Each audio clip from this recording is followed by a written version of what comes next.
Hello, good morning students. How are you? I hope all of you will be well. In the previous video, I have given some questions in which response you have given a wonderful support. So many students have given me the written answers. So once again, I am with you with few more questions. कुछ और questions आज के साथ आप लोगों के पास हैं. जितना भी चैप्टर अब तक कवर अप कर चुके हैं उनसे रिलेटेड कुछ क्वेश्चंस मैं आप लोगों के सामने फिर से आज लेकर आया हूं और आशा करता हूं कि जितने पुरानी वीडियो में जो सपोर्ट आया था उससे बढ़ चढ़कर बच्चे और बढ़िया तरीके से आंसर्स देंगे, क्योंकि पुरानी वीडियो का भी सपोर्ट आप लोगों का बहुत बढ़िया रहा था. चलिए, तो जो क्वेश्चंस हमने पहले 4 क्वेश्चंस कवर किए थे, नेक्स्ट 4 क्वेश्चंस मैं आप लोगों के सामने एक्सप्लेन करने जा रहा हूं. दोबारा से कुछ क्वेश्चंस हैं, इनके आंसर्स भी आप पहले की तरह मुझे मेरे व्हाट्सएप नंबर पर आंसर्स को सेंड करेंगे और मैंने जैसे जैसे आप लोगों की मिस्टेक रही थी पुरानी वीडियो में एक्सप्लेन किया था, ऐसे ही दोबारा से इनके भी क्वेश्चंस कर दूंगा, आंसर्स दूंगा. तो पहले मैं एक बार एक्सप्लेन कर दूं, कोई चीज पढ़ने में आपको समस्या ना आए. पहला क्वेश्चन है, why did the wall collapse on the thieves head? वो दीवार उस थीव के हेड पर क्यों कोलैप्स होकर गिर जाती, टूट कर क्यों गिर जाती है, ये आपको बतलाना है. How did the thieves brother blame the merchant? किस तरीके से थीव के ब्रदर ने मर्चेंट के ऊपर ही ब्लेम लगा दिया था, अपराध लगा दिया था. क्वेश्चन नंबर 3 होगा, what questions were asked to merchant? क्या सवाल उस मर्चेंट से, उस व्यापारी से पूछे गए जो वो राजा के दरबार में प्रस्तुत किया गया. और उसके बाद लास्ट क्वेश्चन होगा, how did the merchant remove the guilt from over himself? और किस तरीके से व्यापारी ने अपने ऊपर लगे हुए अपराध को हटा दिया. तो आई होप ये सारे क्वेश्चंस आप लोगों को मेरे बोलने के साथ ही आंसर्स याद आ गए होंगे कि हमें क्या लिखना है, उसको टेंस को याद रखते हुए क्या क्या वर्ड्स का यूटिलाइज करना है, वो सारी बातें आप लोग माइंड में रखेंगे. And you will draft all the answers very beautifully with clear hand writing. और मैं आपको बता दूं कि ये सारे क्वेश्चंस का कलेक्शन आप लोग बनाते रहिए, आगे जाके टेस्ट भी होंगे. और जैसे एज ए फेयर कॉपी में आप लोग वर्क करते हैं इसी तरीके से करिए. मैं देखता हूं कभी कभी कुछ बच्चे किसी पेपर पे आंसर्स लिखे, बहुत अच्छे से फोटो खींचा और सेंड कर दिया, दैट्स नॉट प्रॉपर. आपको अपनी इंग्लिश की EVS जो भी आप साइंस पढ़ रहे हैं, मैथमेटिक्स, सबके नोटबुक बना लीजिए और सभी का काम प्रॉपर करिए. ये सारे क्वेश्चंस आपके प्रॉपर सीक्वेंस में होने चाहिए. ठीक है, चलिए तो बच्चों शुरू करते हैं हम आगे का वर्क. पहले ये क्वेश्चंस का आप स्क्रीनशॉट लेना चाहें तो ले सकते हैं ताकि आप इन आंसर्स को आराम से कर सकें. और उसके बाद दोबारा से किताबें अपने हाथ में ले लीजिए. हमने कहाँ तक कवर कर लिया था उसके आगे हम पढ़ना शुरू करेंगे. Okay, let start. के अब तक स्टोरी में हम लोगों ने देखा कि मर्चेंट ने अपना जो कैरी ओवर था उस ब्रिक लेयर के ऊपर डाल दिया था, राजमिस्त्री के ऊपर डाल दिया था. उस राजमिस्त्री को बुलाया गया और उसको राजा ने आके पूछा कि क्या आप ही उस समय ब्रिक लेयर थे, और लाने के बाद उसको हाथ पैर बांध दिए गए. उसके बाद राजा ने पूछा और उसके हाथ पैर बांधने के बाद नेक्स्ट स्टेटमेंट में देखिए, you there did you build this man's wall in his father's time?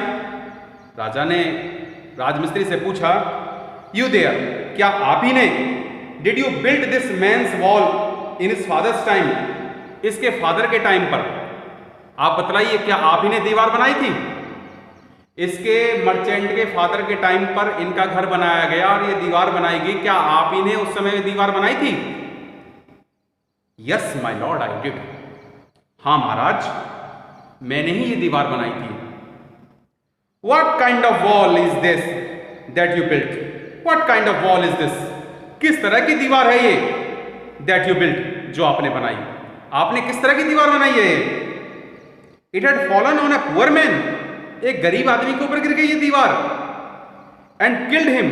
और आपको पता है वो मर गया. आपने किस तरह की दीवार बना दी है? एक गरीब आदमी के ऊपर दीवार गिर जाती है और वो मर जाता है. You have murdered him. तुमने उसकी मर्डर किया है, आपने उसको मारा है. We have to punish you by death. और मौत आपने की है, हत्या आपने करी है, तो बदले में आपको भी मृत्युदंड ही मिलेगा. We have to punish, हमें आपको मारना पड़ेगा, by you, by death, मृत्युदंड से. मृत्युदंड आपको देना पड़ेगा. Before the king could order the execution. Execution का मतलब भी मृत्युदंड देना ही होता है, ये आप नोट कर लेना. ठीक है, इससे पहले कि राजा मृत्युदंड का आदेश दे पाता, the poor brick layer pleaded. बेचारे ब्रिक लेयर ने प्लीड किया. प्लीड कहते हैं रिक्वेस्ट करना. ब्रिक लेयर ने रिक्वेस्ट की, इससे पहले कि राजा अपनी सजा सुना पाता मृत्युदंड की, ब्रिक लेयर ने, राजमिस्त्री ने रिक्वेस्ट की, please listen to me before you give your orders. अपने ऑर्डर्स को देने से पहले महाराज, अपने आदेश को देने से पहले महाराज सुन लीजिए, प्लीज लिसन टू मी, मेरी बात भी सुन लो।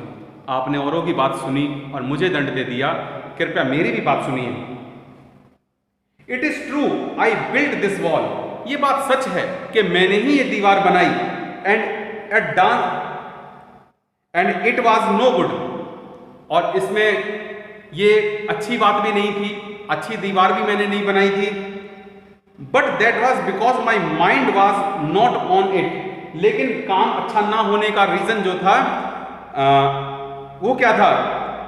दैट वॉज, ये ऐसा हुआ because my mind was not on it, मेरा दिमाग, मेरा मन जो था उस समय उस दीवार को काम को करने में नहीं था। मेरा दिमाग डिस्टर्ब हो रहा था, मेरा मन खराब हो रहा था बार बार। क्यों? I remember very well a dancing girl. Sir मैं अच्छे से बता देता हूं, आई रिमेंबर वेरी वेल, मुझे बहुत अच्छे से याद है। अ डांसिंग गर्ल, एक नाचने वाली लड़की है, हमारे इधर रहती है। Who was going up and down the street all day, वो लेडीज जो नाचने वाली लड़की है वो बार बार अप एंड डाउन मतलब आना जाना, बार बार आना जाना कर रखा था उस लड़की ने। ऑल डे, पूरे दिन, दैट स्ट्रीट, उस गली में, जिस गली में मैं दीवार बना रहा था, उस गली में दीवार बनाते समय एक डांसिंग गर्ल बार बार आ रही थी और जा रही थी, जिस वजह से मुझे बार बार डिस्टर्बेंस हो रहा था। इस लड़की की वजह से प्रॉब्लम हुई थी सर, मेरी गलती इसमें ज्यादा खास है नहीं। क्यों? विद हर एंकलेट्स जिंगलिंग, और जब वो अप डाउन कर रही थी, वो आ जा रही थी, क्यों डिस्टर्बेंस हो रहा था मुझे? क्योंकि उसने अपने एंकलेट्स जिंगलिंग कर रही थी बार बार। एंकलेट्स कहते हैं एंकल के पास, गट्टे के पास पहनने वाला आभूषण, ऑर्नामेंट जो होता है, जिसे हम पायल कहते हैं, पाजेब कहते हैं। अपनी वो पायल को बार बार जिंगलिंग साउंड, जिंगलिंग कहते हैं बजाना, छन छन की आवाजें, वो लड़की बार बार निकल कर जाती थी, वो पायल की आवाजें बजाती थी, फिर लौट कर आती थी, फिर पायल की आवाज होती थी, और उसके साउंड की वजह से मुझे डिस्टर्बेंस हो रहा था। And I could not keep my eye on and और my mind on the wall, I couldn't keep my eyes and my mind. मैं तो ना तो अपनी आंखों को और ना ही अपने दिमाग को लगा पा रहा था ऑन द वॉल, दीवार पर। दीवार को बनाने के काम में ना तो मैं अपना दिमाग लगा पा रहा था और ना ही मैं अपनी आंखें लगा पा रहा था। आई वॉज बिल्डिंग, जिस दीवार को मैं बिल्डिंग कर रहा था, बना रहा था। You must get that dancing girl, आपको उस डांसिंग गर्ल को पकड़ना चाहिए, आपको वो डांस करने वाली लड़की पकड़नी चाहिए। I know where she lives, और मुझे पता है वो कहां रहती है। अब देखिए, अपराध यहां से हटा तो अब उस डांसिंग गर्ल पे आ गया। देखते हैं आगे क्या होता है। You are right, the case depends.